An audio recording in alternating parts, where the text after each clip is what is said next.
यहाँ पर देखिए आज के इस वीडियो में आपको हम समीकरण बताएंगे और आज के इस वीडियो के बाद आपको समीकरण को सॉल्व करने में कोई भी प्रॉब्लम नहीं होगी। आज के इस वीडियो में आप समीकरण हल करना आसानी से सीख जाएंगे। तो यहाँ पर देखिए अगर आप देखें तो यहाँ पर देखिए 8 के साथ यक्स है और यहाँ पर यक्स नहीं है। इक्वल के बाद देखें तो ये यक्स 2 के साथ है और इसके साथ यक्स नहीं है। तो आपको क्या करना है, सबसे पहले जिसमें यक्स लगा हो आपको उसे नोट करना है। जैसे यहाँ पर हम 8x को नोट करते हैं। अब क्या करेंगे, इक्वल के इस साइड में यानी कि इधर जिसमें भी यक्स लगा हो आप उसको उठाकर इधर कर लीजिए। जिसमें भी यक्स लगा हो उठाकर क्या करिए, इधर करिए। यहाँ पर थोड़ा देखिएगा आप लोग, जैसे अगर प्लस जैसे मान लीजिए इक्वल लगा हो, अगर कोई भी संख्या प्लस में हो इधर भेजते हैं तो वो माइनस में बदल जाता है। अगर माइनस में हो इक्वल के इधर भेजेंगे तो वो प्लस में बदल जाएगा। तो ये जो 2x है इसके आगे कोई भी चिन्ह नहीं है तो इसके आगे यहाँ पर हम प्लस का चिन्ह मानते हैं। तो ये इक्वल के इधर हम मतलब पक्षांतर करेंगे। जब इक्वल के इधर लाएंगे तो ये माइनस में 2x हो जाएगा इक्वल। अब सबसे पहले इतना कहने के बाद आप ये देखिए, ये तो पक्षांतर होकर इधर चला आया। अब इक्वल के बाद कौन सा अंक बचा है, तो इक्वल के इधर क्या बचा है, ये प्लस का 9 बचा है, यानी कि 9 को लिखेंगे। प्लस तो ऑलरेडी ये माना जाता है। अब उसके बाद ये वाला 6 भी इधर बचा है तो 6 को उठाकर हम इधर कर देंगे, यानी कि ये प्लस 6 है, इक्वल के इधर करेंगे तो ये माइनस का 6 हो जाएगा। किस में होगा, माइनस का 6 होगा। तो यक्स यक्स दोनों में लगा है तो 8 यक्स में से 2 यक्स को घटाएंगे तो 8 में से 2 घटेगा, ये 6 आएगा। कितना आएगा, 6 यक्स आएगा बराबर। अब 9 है, 9 में से 6 घटाएंगे तो 9 में 6 घटेगा, 3 आएगा। अब इतना कहने के बाद समीकरण को हल करने का मतलब होता है कि हमें यक्स का मान निकालना है। तो यहाँ से यक्स को बचाएंगे 3। अगर कोई भी संख्या गुणे में हो तो पक्षांतर करने पर वो बटे में जाता है। जैसे ये प्लस में था तो इक्वल के इधर लाए माइनस में, और ये प्लस में था इधर लाए माइनस में। वैसे ये 6 और यक्स के बीच में कोई चिन्ह नहीं है तो यहाँ पर गुणे का चिन्ह मानते हैं। तो 6 को पक्षांतर करेंगे तो 6 हमारा बटे में आएगा। ये हो जाएगा 3 × 9 3, 3 दूनी 6, यानी कि यक्स बराबर कितना आएगा, 1/2 आएगा और यही इसका आंसर हो जाएगा। अब यहाँ पर देखिए हम दूसरे नंबर में जो है बटे के हिसाब से लिए हैं। अब बटे वाले को कैसे करना, सबसे पहले यहाँ पर देखिए 6x प्लस में 7 है, बटे में कितना है, x + 2 इक्वल।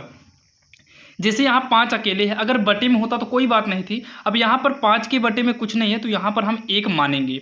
अब इतना कहने के बाद हम तिरछा गुणा कराएंगे इस तरीके से, यानी कि इस तरीके से तिरछा गुणा कराते हैं। तो 1 का गुणा इसमें कराएंगे तो 1 गुणा का मतलब ब्रैकेट में कर देंगे तो गुणा हो जाएगा। गुणा इस तरीके से कराना है इसमें। अब इधर से फिर कराएंगे, देखिए जैसे इधर से कराए अब इधर से कराएंगे तो पहले 5 लिख लेंगे क्योंकि दोनों का गुणा करना है, चाहे 5 लिखो चाहे इसे लिखो दोनों सही है। तो 5 नंबर है इसलिए हम आगे लिख रहे हैं। ब्रैकेट में x + 2 करेंगे, ठीक। अब 1 का गुणा अंदर करेंगे तो 1 छक्के 6x हो जाएगा, प्लस 1 सत्ते कितना होगा, 7 इक्वल। 5 का गुणा x में करेंगे तो 5x होगा, बीच में प्लस 5 दूनी कितना हो जाएगा, 10 हो जाएगा, ठीक। यहाँ 5x हो गया और 5 दूनी का 10x हो गया।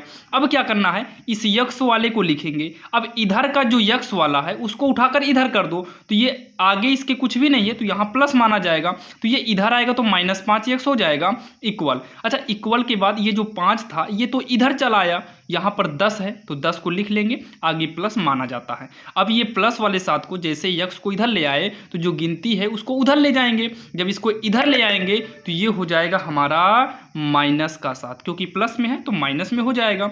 6x में से 1 यक्स घटाएं, 5 यक्स घटाएंगे, 6 में से 5 गए 1 यक्स, तो 1 लिखा नहीं जाता तो 1 यक्स, यानी कि यहाँ पर यक्स लिखेंगे, 1 तो आगे माना जाएगा। तो 10 में से 7 घटा देंगे 3 होगा, यानी कि यक्स का मान जो आ गया, यक्स बराबर कितना आ गया, 3 आ गया और यही जो है इसका आंसर हो जाएगा। अब यहाँ पर एक और देखेंगे हम लोग, जैसे मान लो इसके बटे में कुछ दे दिया जाए तब कैसे करेंगे।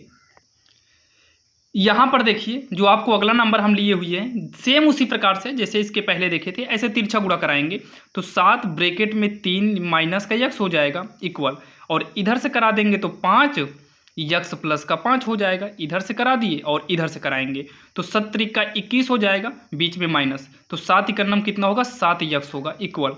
5 का गुणा कराएंगे तो 5 यक्स और इधर प्लस है तो पचम कितना हो जाएगा, 25 हो जाएगा। अब क्या करना है, आपको तो केवल यक्स वाले को बचाना है। तो ये -7 यक्स है तो -7 यक्स आप बचाइएगा, और ये 5 यक्स को इधर ले आएंगे तो ये -5 यक्स होगा इक्वल। यहाँ पर पहले से क्या है, 25 है और ये 21 जो है ये प्लस में है, इधर आएगा पक्षांतर करेंगे तो -21 होगा। ये -7 है, ये -5 है, तो दोनों माइनस में है, तो माइनस माइनस जुड़ेंगे, चिन्ह माइनस का ही रहेगा। तो -7 -5 ये होगा -12x हो जाएगा इक्वल 25 में से 21 को घटाएंगे तो ये 4 आएगा। और अब यहाँ पर देखिए ये लग रहा है माइनस में है, जैसे x बराबर लिखेंगे 4, ये माइनस में लग रहा है, ऐसा लग रहा है कि ये -12 है, इधर आने के बाद +12 होगा। अगर आप -12x बराबर 4 को x बराबर 4 ये माइनस में है, अगर आप इधर प्लस में कर देते हैं तब ये आपका गलत हो जाएगा। ये भले माइनस में है लेकिन 12 और x के बीच में तो इंटू ही माना जाएगा, तो इसको पक्षांतर करेंगे तो ये बटे में ही आएगा -12 सहित, और माइनस प्लस में भी नहीं बदलेगा। इस कॉन्सेप्ट को आप लोग समझिएगा।